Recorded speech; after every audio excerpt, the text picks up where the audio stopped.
G-Bear, Homesteading the Desert. It's still February 7th. This is later in the day. And look, we've been having light breezes for 3 days in a row coming out of the north of all places. And you can see that the solar panel here is not showing any charge to the battery because I am overcharged. And that means that this thing is cut off and it's not putting any more voltage into the battery so it doesn't kill the battery. The light bulb being on right there means that I have switched the power to come out of my USB port there, and that's what I use to charge my cell phone. So I'm at top of the banks. There's no problem there. This is the temperature and humidity inside right now at eye level. So you can see it's a beautiful day out here. And this is the temperature for outside right here. So it's nice. It's got a little breeze out there. And I'm going to be heading outside here and cover everything fairly quickly here. It doesn't have to be a super long video. Oh, when I went into town, guess what? I found a propane bottle. And by the looks of the skid there, it fell out of a truck and took a ride off the side of the road. And it's a good tank. It's got a gauge strip on, or a couple of gauge strips on the side. And I never trusted those, but they give you a basic idea when it's time to refill. This one is empty. It did take a heck of a bang here. You can see the black mark on the edge there and on the edge there. And that took a little bit of a bend. I can straighten that out, no problem. And I'll take that over to Jose at Mutual Gas and see if I can get that filled up. All right. As I mentioned before, I wanted to moth-proof this motorhome. And the refrigerator is still working just fine. I just came out of there a minute ago, and I'm making ice in the freezer and all of that, so that's great. I'm going to have to add another tank onto that other hose because this one is down to about 1/4 left, and I'm going to leave that on to keep the refrigerator charged. So I'm going to have to hook up a second tank to there, make sure I don't run out of fuel and have to start all over again. Anyway, up there, I mentioned on that roof vent up there that I think the moths were getting in there. Well, I went up there and I pulled the cover off of that vent, that big plastic cover that's nice and white now because I recoated it with rubberized spray. But yeah, I pulled that off. I got up under there and I put in some nice fine screen. I'll see if I can zoom in on that so you can see it. Yeah, right whoop, my finger's blocking it. Right across there, you'll see the fine screen. I bent that in my metal brake, and then I shot a couple of screws to hold it down on both sides.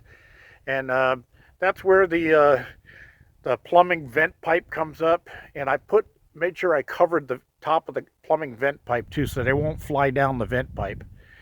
But anyway, that's the story.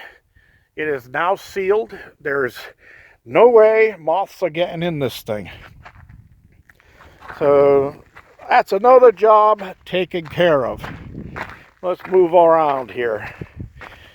All right, we're coming back up on the container. And you notice that the trailer's not parked in front of it anymore. And that's because I did unload the trailer. I got the saw off as promised, or as threatened, any way you want to look at it. It came off without a hitch. Well, I guess it came off with a hitch. But yeah, there it is. It's in the container. Let me zoom back out here. It's in the container. It's on its wheels. And I still have the loop in there because I was standing on the other side when I pulled it up. And I set it down right where it's sitting, and it's ready to roll into place. So I'm going to unhook all of this. You see I put my cement mixer in here, and I did say this was not for tools, and it's not. But all this stuff has been stored outside, so critters have been chewing through the bags of my mulch and stuff over there, and I didn't want that to happen anymore, so I threw it all on my little garden wagon and wheeled it in. I put my ladder in there and a couple of shower doors I have there. I'm going to use those for something down the line. And the cement mixer I won't have to worry about the bearing rusting up on me anymore because it's indoors. And it's temporary. Once I get the place built in between here, that'll go back outside in there, but it'll be undercover. All right. The other thing I did was I noticed that there was a little bit of a salt air smell in here. Kind of like some salt water had gotten into this and dried in the wood. So I went through with some pine sol and freshened the place up, and boy, it smells like a brand new, freshly cleaned restroom. But it doesn't stink like that sour salt smell anymore. All right, next thing. Hey, look, somebody's been grading again here. Yep, it's all graded right on through between the two containers. And sorry I didn't have time to record how to grade that, but this is not a good example, because one thing I wanted to mention when using that bucket is to get a nice flat surface. The best way to do that is you flip the bucket over so that it's in the dump position, and then you can bring the blade down to where it just touches the ground. And then you drive forward slowly and you cut a nice even path, and your wheels will stay flat because the bucket is cut in a flat area right in front of the wheels, so it's going to keep you going all the way through. So you get to the other end, don't lift the bucket, back up right through the same area, and that back blades it and kind of levels out any humps and lumps that you might have had going in the way. And then you move over half a grid and you do it again. And same exact thing, same bucket height, all of that stuff, just right to the other end, leave it down, back up and back blade, move over half a bucket and do the same thing again. And you keep doing that. Now, right where the barrels and the door is, I didn't get to grade that, and that's a little low, so I got to bring some dirt in there and infill that, and right along the edge of the container there, it's got to be filled in. But the thing is that those two barrels are 47 gallons each, and they're both full of water. And that door, well, you remember when I brought that door up here, that's almost 400 pounds, almost. And I had to run a rope over the top of the container, tie it to the ATV, and dangle that thing and pull the trailer out from underneath it. Well, needless to say, I'm not going to pick it up by hand and move it. So until I come up with an idea on how I'm getting that out of there and what I'm going to do with it, and the other two doors behind it, and those two barrels, what I'll do is I'll drain those down. I'll use them for water that I need, like for the shower, the outdoor shower, things like that. And because that's all good potable water, I'll use that water up, and then I'll move those barrels out of there so that I have more room inside here. And then I'll bring in more water and refill them. So that's the plan there.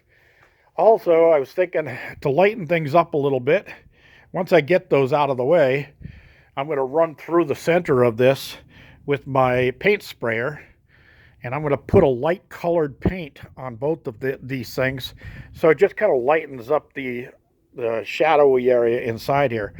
But I can see that's going to be a nice shady place to work on a hot summer day, and keep some work going without having to worry about, oh, it's too hot, I'm going to cry. Yeah, that'll be the day. I'm a worker. I always have been. People who know me know that I work sun up till sundown, or as I like to say, see until don't see. And that's the only way to be. It keeps you in shape, and then you get to bed early, so it goes back to the old saying, early to bed, early to rise. Yeah, there you go. It keeps a man staring at the skies. Okay, there's my little trailer that I had everything stacked on top of. I moved it out there temporarily. My wheelbarrow's out here temporarily.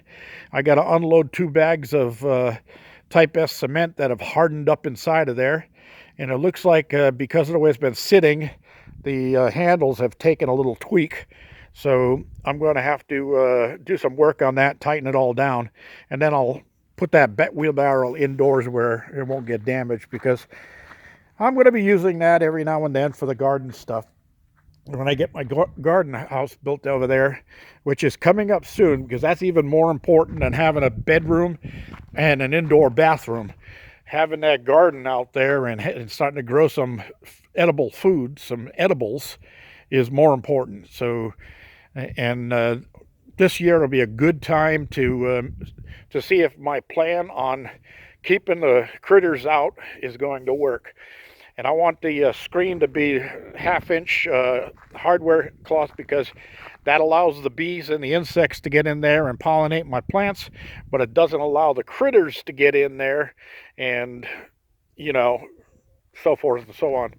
And as far as other crop damaging insects, about the only thing that I might see is some locusts. And if it comes down to a locust season, it's very easy for me to throw some a shade cloth around the whole unit, so that it blocks off the insects from getting in there, but it will also give me some shade over the plants and protect my plants. All right, G-Bear, gonna call it an early day, and I'm going to relax a little bit. And I had a lamb chop ready for dinner last night, but I never got to eat because I was out here in the dark unloading a container. Well, I'm going to have that lamb chop tonight, along with some great vegetables, potatoes and carrots and some onion and garlic and all that stuff. That's going to be just beautiful for tonight, you bet. G-Bear, signing off, homesteading the desert.